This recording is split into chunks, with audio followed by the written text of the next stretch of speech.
É uma alegria poder estar compartilhando com a igreja mais uma vez essa palavra que é tão viva, né? Essa palavra que quando nós lemos, ela solta para dentro do nosso coração. A pessoa me perguntou uma vez, você não cansa de ler a Bíblia, não? Eu falei, não, porque toda vez que eu leio, Deus, Ele fala comigo. E esteja preparado que Deus vai falar com você nessa manhã. Eu tenho certeza disso. Nós estamos falando sobre aqui as 10 marcas de uma igreja genuína. Nós falamos sobre a primeira marca, andando no fundamento dos apóstolos. Você deve lembrar, está lá gravado, você pode assistir. Toda vez que você quiser, você pode recapitular lá, né, e assistir de novo, alimentar de novo. O bom é que hoje nós podemos gravar e poder reprisar e poder ver culto. Antigamente a gente não tinha isso, né? Às vezes a palavra era tão bonita, tão abençoada, uma palavra maravilhosa, que palavra boa, mas você não podia ouvir, mas hoje você pode ouvir de novo. Amém. Até eu que prego aqui, eu vou lá, eu ouço de novo, falo, puxa vida, eu não tinha observado que eu tinha falado aquilo, que é algo bom que Deus está falando comigo, né? Nós podemos então estar assistindo de novo. E quero animar você sempre estar assistindo, estar lembrando, porque essa palavra, quanto mais você assiste, quanto mais você ouve, essa palavra vai transformando a vida no seu coração. Amém? Amém? E hoje nós vamos estar falando da terceira marca. Qual que é a terceira marca que a igreja sabe me dizer? Hein? Alguém quer arriscar aí? Pode arriscar, não tem problema não. A terceira marca é a igreja que ora. Nós falamos da igreja que andava nos fundamentos, a igreja que partia o pão, desfrutava dessa comunhão, segunda marca. E hoje nós vamos estar falando sobre a igreja, a terceira marca da igreja, essa igreja que ora. E nós vamos estar falando o que acontece quando essa igreja, ela ora.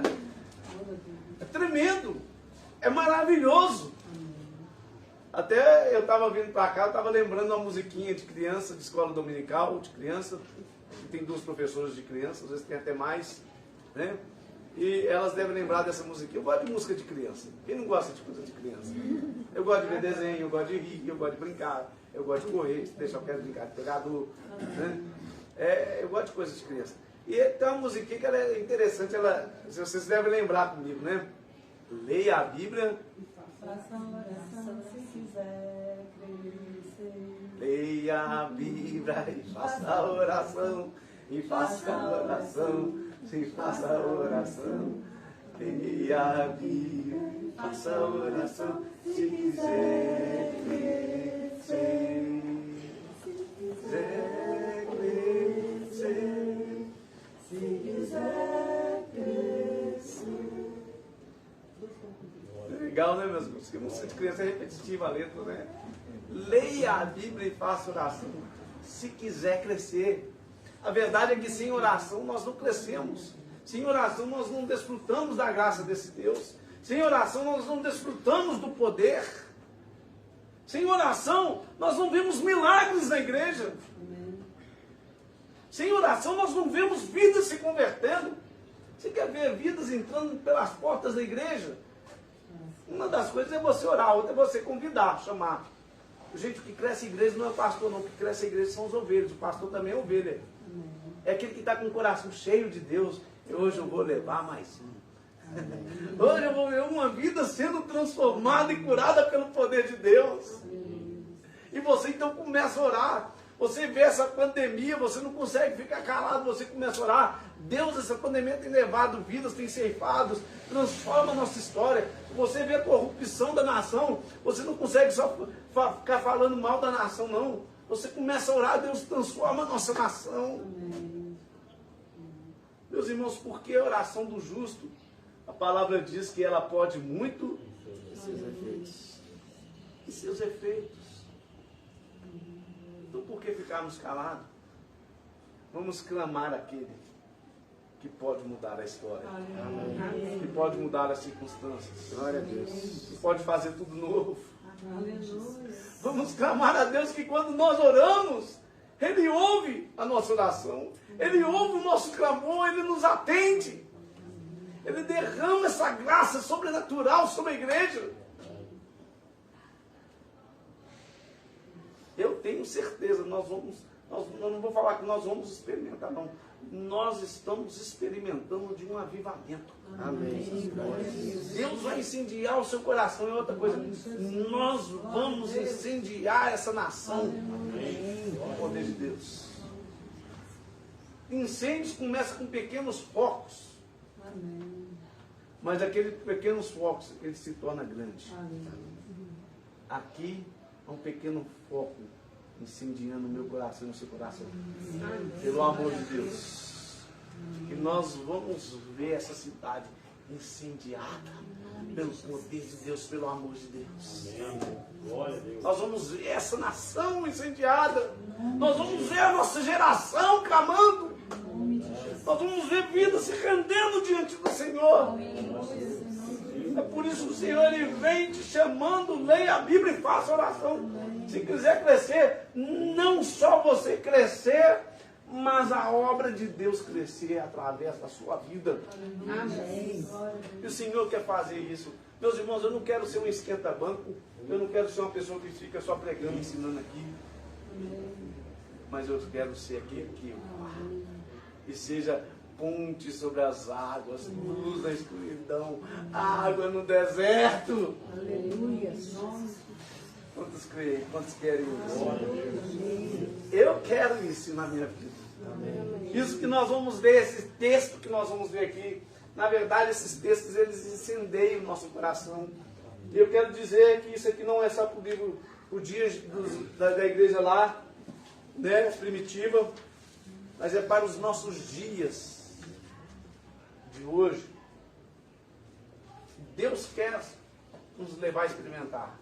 Eles falam que o livro de Atos, os estudiosos falam que ele devia chamar Atos do Espírito Santo, não Atos dos Apóstolos, porque era o próprio Espírito de Deus movendo, borbulhando sobre a igreja, enchendo a igreja, transbordando a igreja. Essa igreja transbordada do poder de Deus. Ela ia. E quando ela ia, milagres aconteciam. Aleluia. Pessoas se convertiam. Maravilhas e prodígios eram feitos através deles. Através dos atos do Espírito Santo de Deus. Espírito Santo. Ele é o Deus que vive em nós. Amém. E Ele quer fluir sobre a sua vida. O que Amém. traz esse canal desse fluir, dessa graça, é quando nós desfrutamos dessa comunhão com um Deus verdadeiro. Quando nós desfrutamos dessa comunhão aqui, íntima e real. E quando nós então somos o canal dessa graça. E nós estamos experimentando, através da oração, essa comunhão viva e real. E os atos do Espírito Santo de Deus então agora começa a fluir, começa a fluir, começa a fluir, começa a fluir sobre as nossas vidas. Você quer ser cheio do Espírito Santo? Você quer ser cheio do poder de Deus? Meus irmãos, porque não tem como uma pessoa não começar a ter uma vida de oração e ela conseguir continuar vivendo para si mesma no egoísmo, no pecado. Mas não, essa pessoa, quando ela começa a orar, ela começa a esvaziar de si mesma. E ela então ela se enche do poder e da unção de Deus. Aí sim você vai experimentar essa graça sobrenatural. Vamos ver o nosso texto base, Atos capítulo 2, versículo 42. Continua aberto em Atos, que nós vamos dar uma passeadinha rapidamente no livro de Atos, depois de nós lermos esse versículo. Eu já vou aproveitar e já vou ler todos, para nós já ficarmos com a nossa leitura, para nós entendermos um pouquinho o que estava acontecendo aqui. Eu quero contextualizar, eu quero trazer a história da época aqui, o que tinha acontecido e trazer lições práticas para a nossa vida nos dias de hoje. Atos capítulo 2, versículo 42. Ao 47. Nós temos estudado esse texto. Já é a terceira vez que nós já estamos lendo esse texto. Creio que depois que você for ler esse texto, você nunca mais vai esquecer desse texto. Eu tenho orado a Deus para isso. Me permita pregar que quando os meus irmãos lerem, eles não esqueçam mais aquele texto. Tão claro e vivo que aquilo vai ficar na tua mente. É trazer esse zoom celestial, é abrir o céu para você, é descortinar, é trazer essa revelação na tua mente. Atos capítulo 2, versículo 42. Versículo 42 ao versículo 47. Quantos creem que nós vamos experimentar essas 10 marcas que nós temos pregado aqui? Quantos querem perseguir isso aqui? Senhor, nós queremos viver isso. Nós queremos ter essa realidade do nosso meio. Nós queremos sentir, nós queremos presenciar isso aqui nas nossas vidas. Nós temos falado isso, meus irmãos. Grave isso. Porque isso aqui que é um norte, é um rumo que vai nos guiar. Atos capítulo 2, versículo 42. Olha o que está escrito. E perseveravam na doutrina dos apóstolos, nós falamos. E na comunhão e no partir do pão, nós falamos também. E nas orações. A terceira marca aí, olha para você ver. E em cada alma havia temor. E muitas maravilhas e sinais se faziam pelos apóstolos. Todos que criam estavam juntos e tinham tudo em comum. Vendiam suas propriedades e fazendas e repartiam com todos, segundo cada um tinha necessidade. E perseveravam unânimes todos os dias no templo e partindo pão em casa, comiam juntos com alegria e singeleza de coração, louvando a Deus e caindo na graça de todo o povo. E todos os dias acrescentava o Senhor à igreja aqueles que se haviam de salvar. Amém. Olha que maravilha, então, nós temos falado aqui, né? Dessa igreja aqui, que orava. Terceira marca. Essa igreja que buscava. Eu não sei se você sabe, continua com o seu livro aberto em Atos. Mas a igreja de Atos ali, logo após o Senhor havia morrido, ele havia aparecido ali, estado 40 dias com os discípulos, ensinado, e logo ele havia subido ao céu. Estava muito vivo ainda na mente da igreja. O Senhor Jesus havia sido crucificado, aquela crucificação terrível, aquela memória terrível estava na mente deles. Então eles estavam presos na sua casa, eles estavam escondidos dentro dos seus lares, com medo de morrer, com medo de ser crucificado. E a igreja ali, então, estava unida ali, no local ali, porque a perseguição, ela começava sobre a igreja ali. Nós vamos ver aqui como que eles começaram a perseguir a igreja. E a pessoa que se declarava cristão, então, eles repartiam tudo, porque na verdade, quando eles se convertiam, quando eles se entregavam ao Senhor Jesus, o governo vinha, confiscava todos os seus bens, tomava tudo. Eles pegavam e doavam para a igreja. E ali, eles doavam para a igreja, para que a igreja pudesse repartir, para que pudesse ver alimento para as pessoas. Porque a igreja ali, as pessoas começaram a passar necessidade. Então eles estavam debaixo do medo. Mas eles começam a se reunir, eles começam a orar. Olha o que acontece, Atos capítulo 1, versículo 14. Essa igreja que estava ali presa, essa igreja que estava com medo,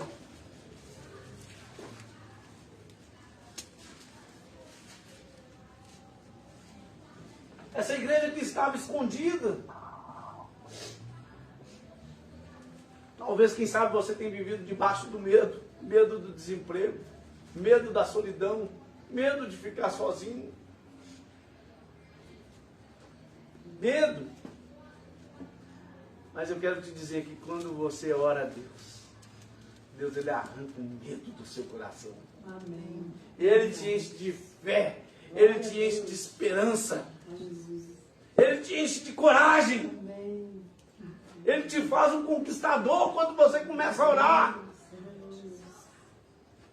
E essa igreja estava assim.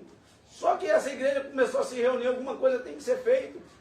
E eles começaram a orar. E olha o que está escrito aqui, Atos capítulo 1, versículo 14.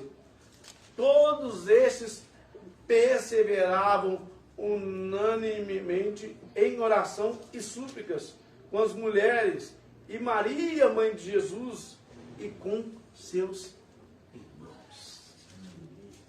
Olha Atos capítulo 2, do versículo 1 ao versículo 4, o que aconteceu então? Essa igreja que começou a orar, que nós vamos começar a retratar aqui. Porque 3 coisas acontecem quando eu e você começamos a orar. A primeira coisa é que você é fortalecido. A igreja, ela é fortalecida quando nós começamos a orar. A segunda coisa é que quando nós começamos a orar, é que nós vamos ver aqui, que nós vamos experimentar de grandes milagres e livramentos de Deus na nossa vida. E a terceira coisa, meus irmãos, uma igreja que ora é uma igreja atuante e que vê a história sendo transformada. Amém. Glória a Deus. Você vai experimentar dessas 3 coisas. E essa igreja então tímida, essa igreja com medo, essa igreja presa, essa igreja que estava dentro de um lugar, essa igreja que começa a orar, uma coisa começa a acontecer ali. Olha o que começa a acontecer. Cumprindo-se os dias de Pentecostes, estavam todos reunidos no mesmo lugar. Eu li que eles estavam orando antes, né? E de repente veio do céu o som como um vento veemente, impetuoso, e encheu toda a casa e que estavam sentados. E foram vistos por eles línguas repartidas como que de fogo, a quais pousaram sobre cada um deles, e todos foram cheios do Espírito Santo e começaram a falar em outras línguas, conforme o Espírito Santo lhes concedia que falassem. Aleluia, meus irmãos. Glória a Deus. Então, como eu retratei para você aqui, essa igreja que começa a orar, essa igreja que está tímida, essa igreja que está abafada pela perseguição, pelo medo, essa igreja que começa a orar agora, Deus ele vem como um rio e ele transborda essa igreja. E ali aqueles irmãos então, eles são cheios do Espírito Santo de Deus, eles são cheios do poder do Senhor. Eles não podiam agora mais conter num lugar fechado. Eles não podiam mais conter dentro de si mesmo. Agora o medo vai embora e a coragem do céu enche o teu coração. Amém. Glória a Deus. Eles não conseguem mais ficar ali. É isso que acontece quando a igreja começa a orar. A igreja, ela é fortalecida pelo poder de Deus. E se nós começarmos a ler ali o texto, nós vamos ver lá, chegar em Atos 2:42, Pedro ele sai agora ali cheio de coragem, e ele começa a pregar: vocês mataram o Filho de Deus. E quando Pedro ele começa a orar, parece que tem um terremoto espiritual naquele lugar. As pessoas são sacudidas, elas começam a se arrepender, e a palavra fala que num dia só converte 5.000 almas. Glória a Deus. Talvez mais do que 30 anos de ministério, talvez mais do que a vida de muitos pastores. Você sabe por quê? Porque quando você trabalha com a força do seu braço, você trabalha, e você só vê a força da tua conquista, que você pode, da sua limitação. Mas quando você ora, Deus ele trabalha ao teu favor. E foi isso que começou a acontecer ali. Eles começaram a orar e Deus começou a mover os céus, porque a oração, meus irmãos, ela move os céus. A oração, você sabe o que ela faz? A oração, ela une a fragilidade humana à onipotência de Deus. Glória a Deus. Quando nós começamos a orar, nós começamos a experimentar esse poder, esse favor de Deus intervindo ao nosso favor. Graças a Deus. Você quer experimentar milagres? Amém. Você quer experimentar curas? Você quer ver vida se convertendo? Está aqui o resultado. É só você ler os atos do Espírito Santo. E esses atos, o Espírito Deus que vive em você, ele quer mover através da sua vida, como ele moveu através dessa igreja. Porque a igreja, meus irmãos, essa frase não é minha, eu li lá e achei muito bonito. A igreja que dobra os seus joelhos diante de Deus é uma igreja que permanece de pé diante das circunstâncias. Você que ora, você que se dobra diante de Deus, você permanece de pé diante das circunstâncias da vida. Não tem depressão que vai te pegar, não tem angústia que vai te derrubar, não tem perseguição que vai te parar, não tem ninguém que vai te fazer calar. Porque você está cheio do vento impetuoso. Você está cheio do Espírito Santo de Deus. A igreja que dobra os seus joelhos, ela é mais forte do que qualquer exército em pé. Ela é maior do que qualquer exército. Nós vamos ver isso aqui, igreja que ora. Quando nós oramos, nós não podemos deixar de ter essa marca preciosa. Nós estamos em 40 dias, o Alexandre subindo ao monte ali, eu tenho orado com ele. Um dia eu estava orando na garagem, exatamente ele mandou, a hora que eu estava no monte, falou, nós estamos orando juntos. Né? No jejum, estamos juntos no propósito 40 dias. E essa igreja não vai parar, ela vai continuar orando, porque ela vai ver Deus agindo ao seu favor. Nós temos sede de ver essa graça, esse poder, essa unção movendo e agindo sobre a nossa nação. E a verdade é que quando nós oramos, nós somos fortalecidos. Spurgeon disse uma frase muito comum, mas verdadeira. A igreja que não ora é uma igreja morta. É uma igreja capenga. É uma igreja que o inferno vive montado em cima dela. Mas a promessa de Deus é que as portas do inferno não vão prevalecer contra a igreja do Senhor. Ela pode até se levantar, mas não vai prevalecer. Porque é uma igreja que conhece o poder de Deus. Meus irmãos, nós precisamos urgentemente ser essas pessoas de oração. Segunda coisa, para não delongar tanto para você. A igreja que ora é uma igreja que experimenta de grandes milagres. É uma igreja que experimenta de livramentos. Vamos abrir lá em Atos capítulo 12, o último texto que eu peço para você abrir a Bíblia.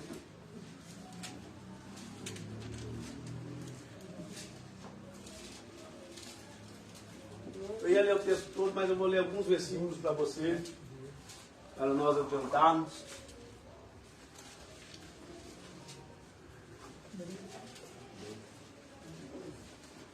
Atos capítulo 12, eu vou te contar um pouquinho da história aqui, rapidamente para a gente adiantar.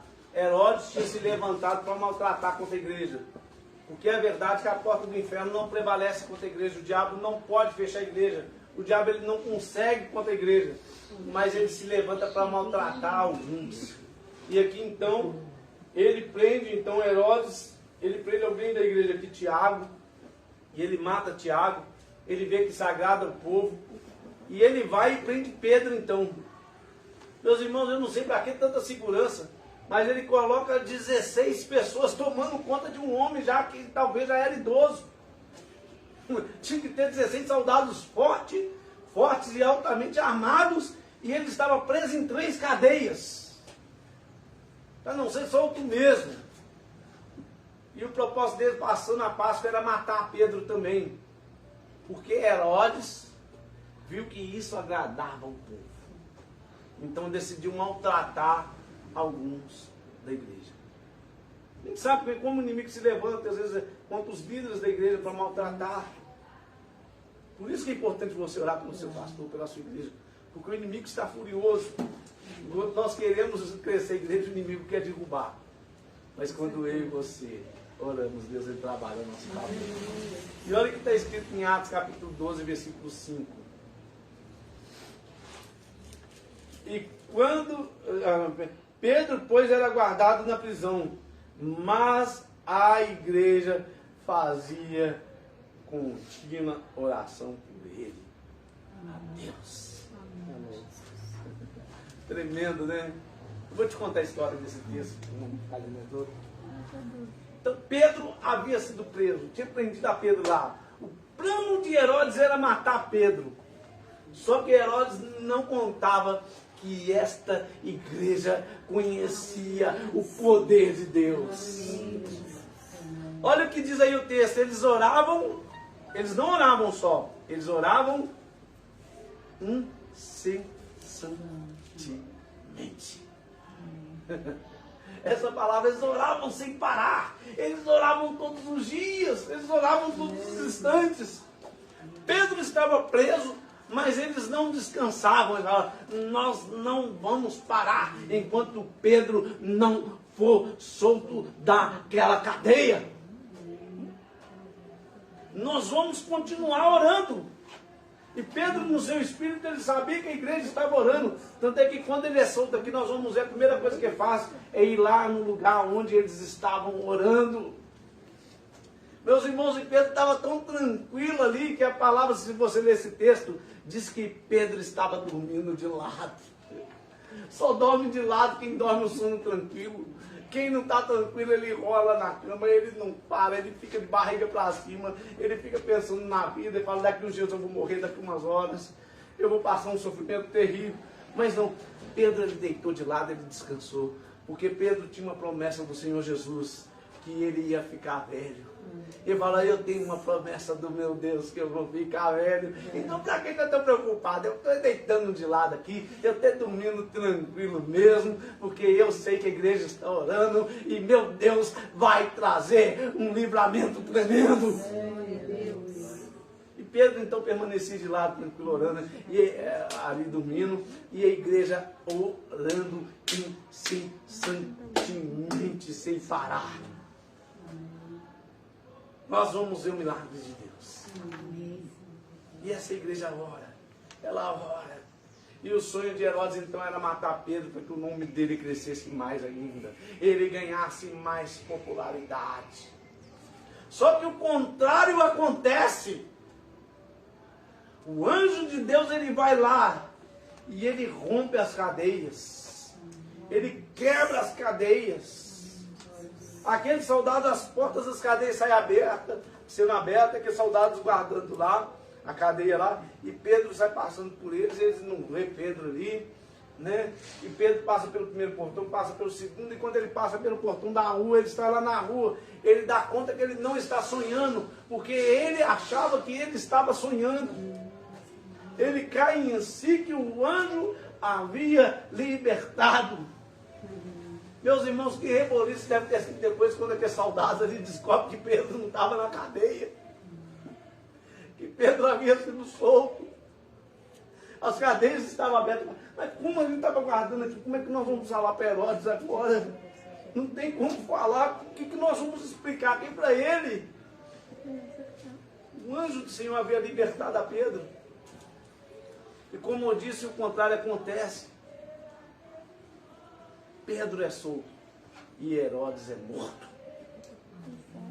Porque quando o povo começa a clamar no final desse capítulo, a voz de Deus, a voz de Herodes, a voz de Deus e tudo, o anjo vem e fere Herodes e ele é comido de bicho de alto a baixo. A igreja que ora, ela experimenta livramento de Deus. A igreja que ora, ela experimenta o sobrenatural de Deus. Porque quando nós oramos, Deus, ele move o sobrenatural. Eu me lembro do rei Ezequias, não sei se você sabe da história do rei Ezequias. O exército da Síria havia cercado eles ali. 185 mil homens, quase 200 mil homens na cidade de porte médio. Você já imaginou isso? Altamente armados. E aquela cidade ali havia cercado, que a cidade não entrava comida, não saía comida. Chegou a um ponto de tanta fome ali que o cocô de pombo ele era vendido por um valor absurdo. As pessoas desejavam comer cocô de pombo. Uma cabeça de boi ali era algo, coisa que a gente não come, era algo assim só para rico. Porque havia meses que não entrava comida ali. E aquele rei, aquele capitão da guarda ali, Rabizaque, ele começou a zombar de Israel. Ele começou a zombar. Ele começou a falar, olha, não adianta não adianta vocês fazerem isso não. A ponto do o capitão da guarda lá de Israel falar assim, olha, não fica falando em hebraico, não. Fala em aramaico, senão o povo vai ficar mais ainda, mais triste ainda, o povo vai diminuir mais ainda. Fala num idioma que eles não entendem. Aí que Rabizaque começou a zombar mesmo, a falar que ia destruir tudo.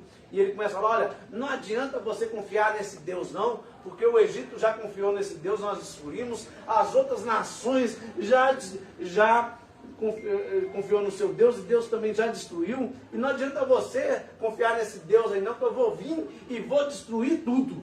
É o que o inimigo fala, né? Eu vou vir, eu vou destruir sua casa, eu vou destruir sua vida, eu vou fazer isso, eu vou fazer aquilo. Só que Rabizaque, o capitão da guarda, ele não contava com uma coisa. Que Ezequias conhecia o Deus verdadeiro. Ezequias, então, ele vai orar ali, ele entra na presença de Deus, ele rasga suas vestes.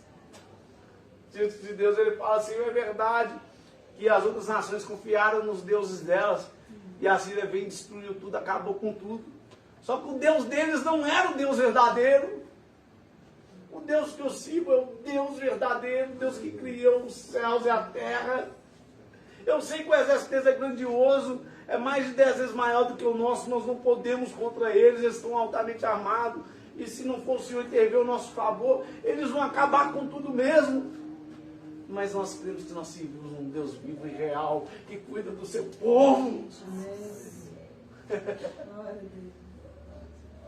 Meus irmãos, você sabe o que acontece?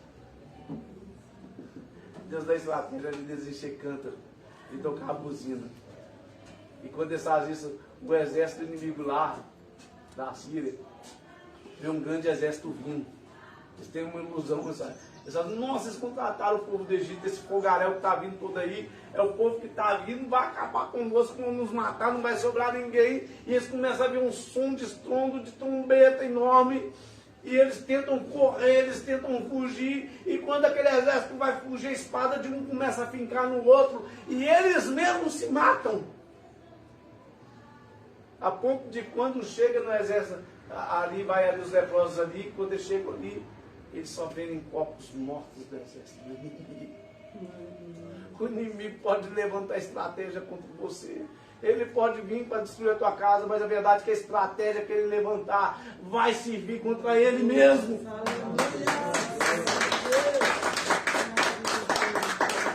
Essa igreja que ora é uma igreja que experimenta de grandes livramentos.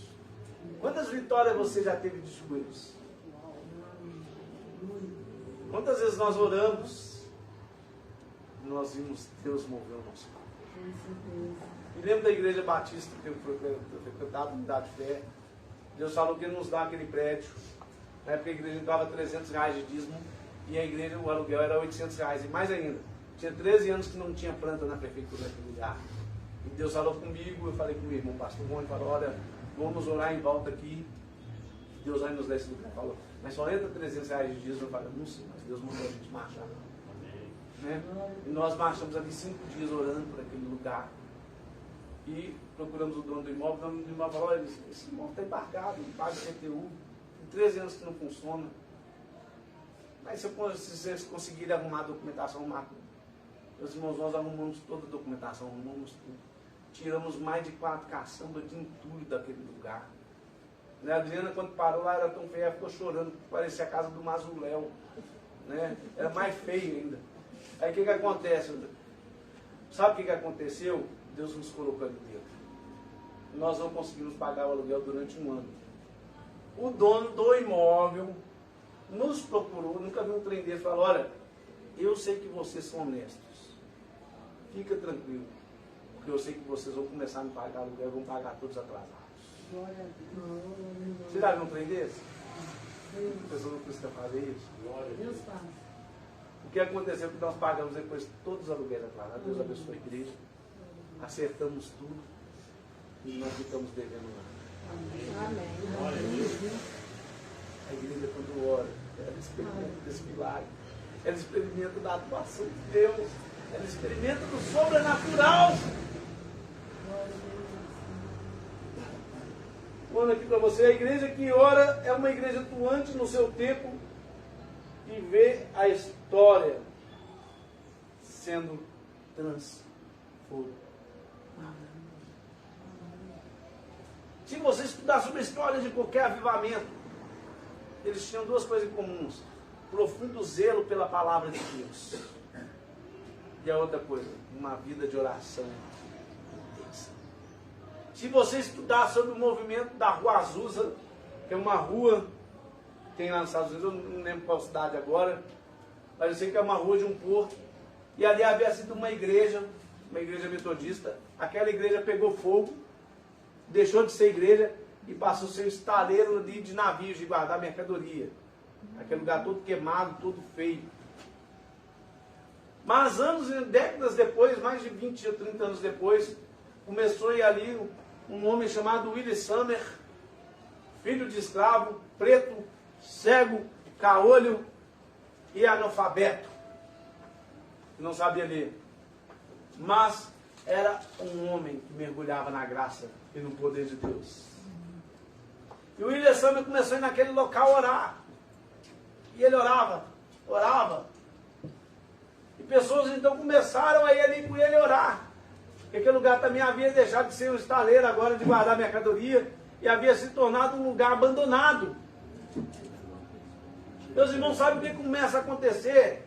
Deus derrama um avivamento tão tremendo naquele lugar, que eles compram aquele lugar passa a ser uma igreja de novo. Amém. Glória Aquilo a Deus. que era cinza, aquilo que havia sido queimado, Deus ele reconstrói de novo. Aleluia. Glória a Deus. E ali foi um avivamento tão grande na Rua Azusa, que esse avivamento é responsável indiretamente por 600 milhões de conversões de almas no mundo. Amém. A Igreja Assembleia de Deus surgiu dali, a Igreja Quadrangular surgiu dali, a Igreja Cristã do Brasil surgiu dali. São todas pessoas que estavam ali que começaram a ir para as nações e abrir igrejas. Porque a igreja que ora, ela experimenta desse poder, ela é uma igreja atuante no seu tempo. É uma igreja que vê o mover de Deus. No ano de 1904, mais ou menos na mesma época do movimento da Rua Azusa, que foi em 1906, futebol foi criado, futebol ali, e as pessoas se empolgaram com aquilo, começaram a deixar as igrejas e começaram a ir para os campos de futebol. As igrejas começaram a ficar vazias, os campos de futebol cheios. E tinha um pastor velhinho já, com a sua cabeça branca. Ele começou a orar no seu gabinete.